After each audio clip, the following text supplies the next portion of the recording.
You know, if you tell a colleague that you never eat breakfast, you are unconsciously executing this really rigid mathematical equation. Oh, absolutely. You're deploying a precise chronological time anchor and, well, establishing a firm psychological boundary. And the funny thing is, you probably don't even realize you were doing it. Yeah, we totally assume everyday casual conversation is just that casual, spontaneous, flowing. Right. But underneath the most mundane small talk, like the things we say while waiting for the elevator or grabbing a coffee, there sits this incredibly strict, unforgiving set of rules. It's invisible architecture. Exactly. We are completely blind to the architecture we're navigating just because we use it so frequently. Well, welcome to today's deep dive. Today, we have a really fascinating source document on the table. We really do. We are looking at an English language learning curriculum, and it is specifically engineered to teach the mechanics of talking about daily routines. Which sounds simple, but it's really not.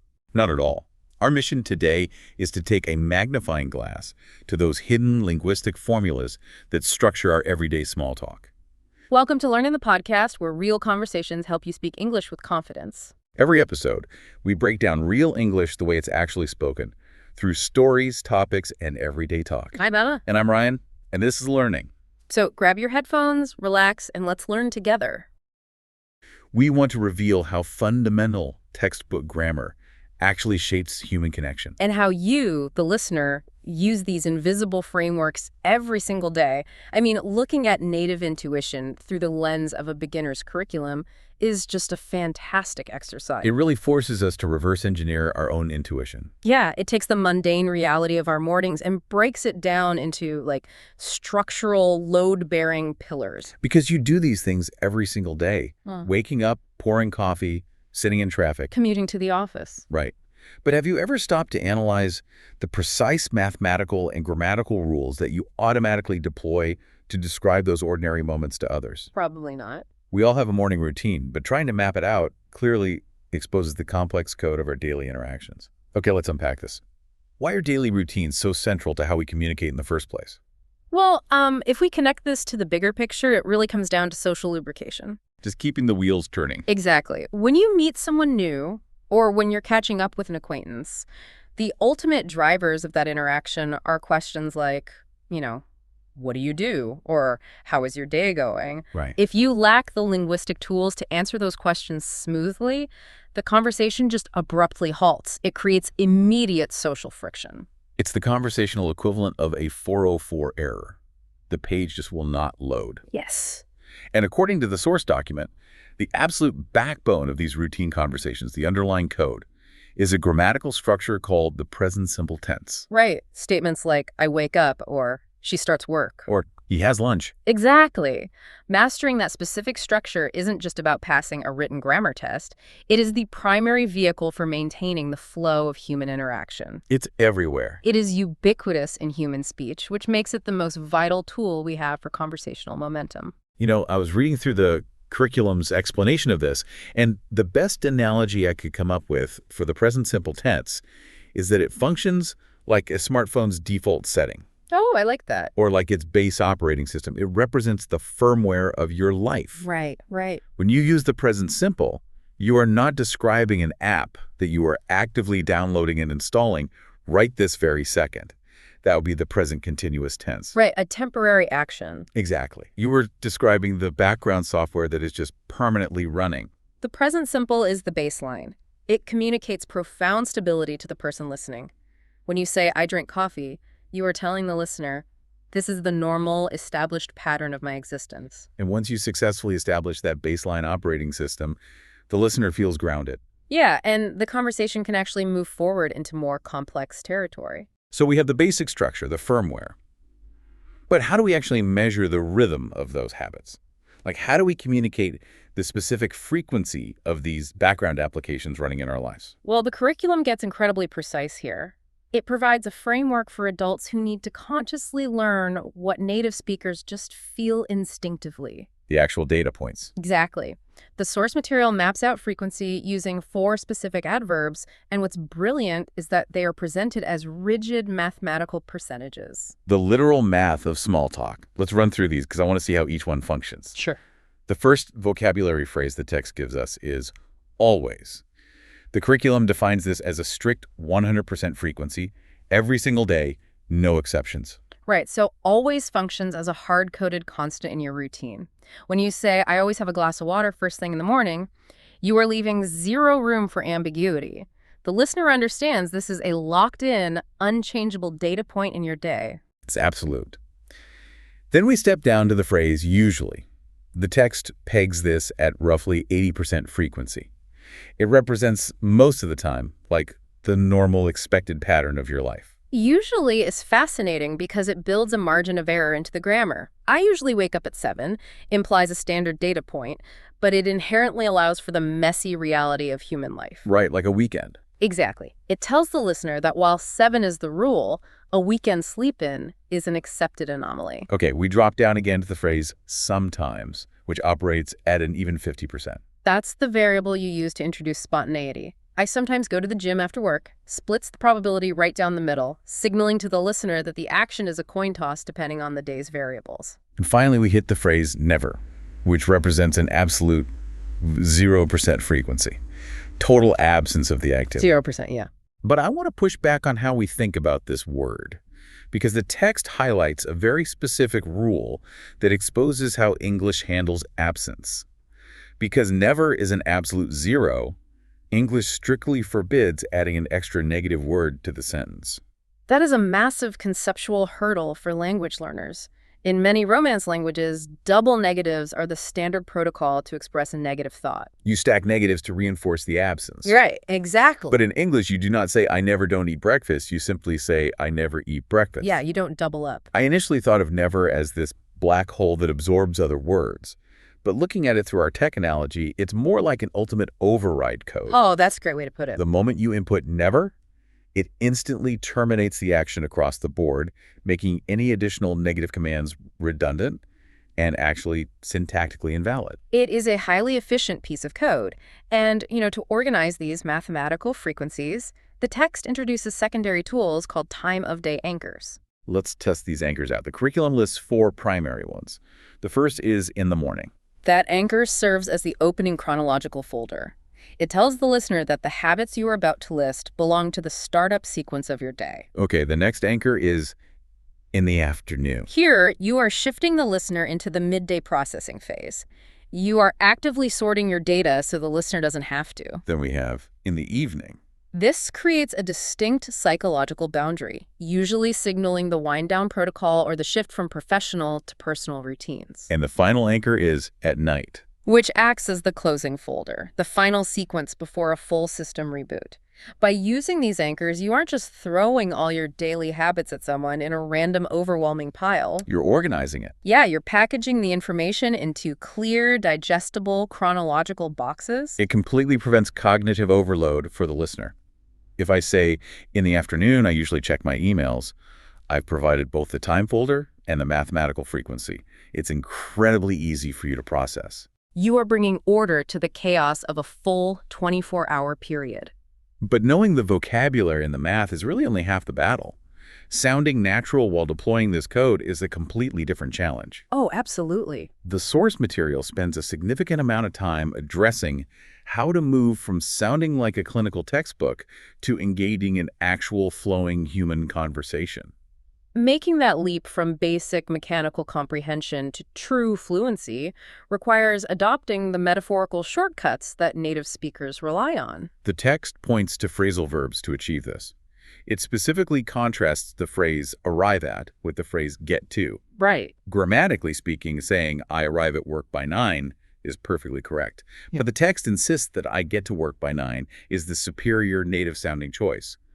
Why the strong preference for get to? Well, what's fascinating here is how vocabulary reflects human experience. Arrive at sounds purely logistical. It feels like a train pulling into a station on a rigid automated schedule. Exactly. Get to, on the other hand, implies a process. It encompasses the struggle of the morning commute, the unpredictability of traffic, the physical effort of moving from point A to point B. It's messier. It's deeply rooted in the messy reality of human life, which inherently makes it feel warmer and more relatable in casual conversation. Yeah. I arrive at the studio, sounds like a corporate press release. I get to the studio, sounds like I am a real person who just navigated rush hour. Precisely. But this brings up a practical issue. If you are successfully using these natural phrases, I usually wake up, I get to work, how do you sustain the interaction?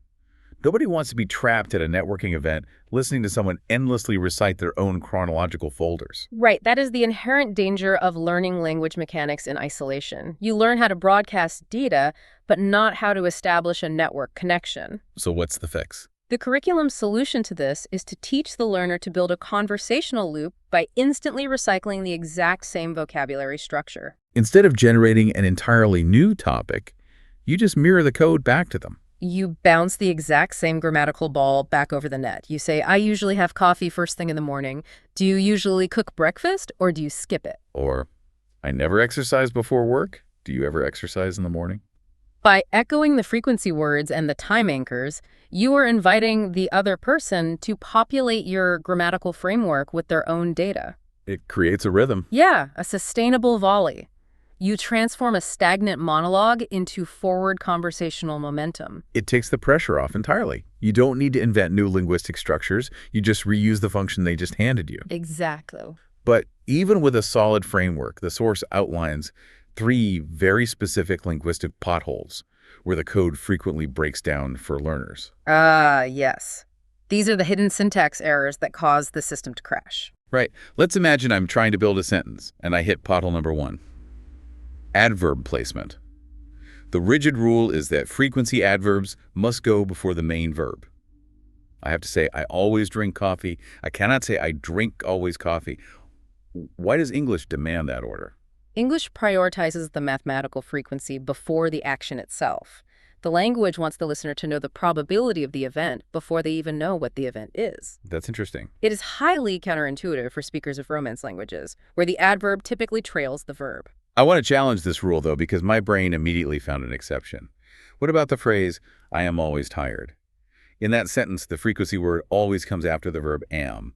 Does the underlying code just fail there? The code doesn't fail. It just bends for a very specific linguistic VIP. The verb to be, for am, is, are, was, were, the adverb must go after the verb. The verb to be operates by its own set of physics. It really does. It represents the core state of existence. For an action verb like drink, run, or sleep, the frequency adverb acts as a precursor modifier. I usually run. But for a foundational state of being, the existence comes first, and the frequency modifies it retroactively. I'm usually tired. He is always late. That brings us to piehole number 2, which is confusing the present continuous with our baseline operating system, the present simple. This is a big one. The text notes that people will constantly say things like, I am going to work every day, instead of the correct, I go to work every day. This directly ties back to your smartphone analogy. The present continuous, I am going, is the application actively downloading in real time. Because it represents an action in progress, it lacks the stability to describe a permanent routine. Saying, I am waking up at 7 every day makes it sound like you are currently trapped in a perpetual, infinite loop of the act of waking up. It's a logical contradiction. It is. The present simple is the only tense hard-coded with enough permanence to handle the weight of a lifelong habit. Which leads to pothole number 3. The text flags this as a massive stumbling block, even for intermediate speakers. The missing S. Forgetting to add the S for he, she, or it. Oh, yes. Saying he always has instead of the correct he always has, or she wake up instead of she wakes up. Why does this specific rule cause such a cognitive bottleneck? Because it's an asymmetrical rule.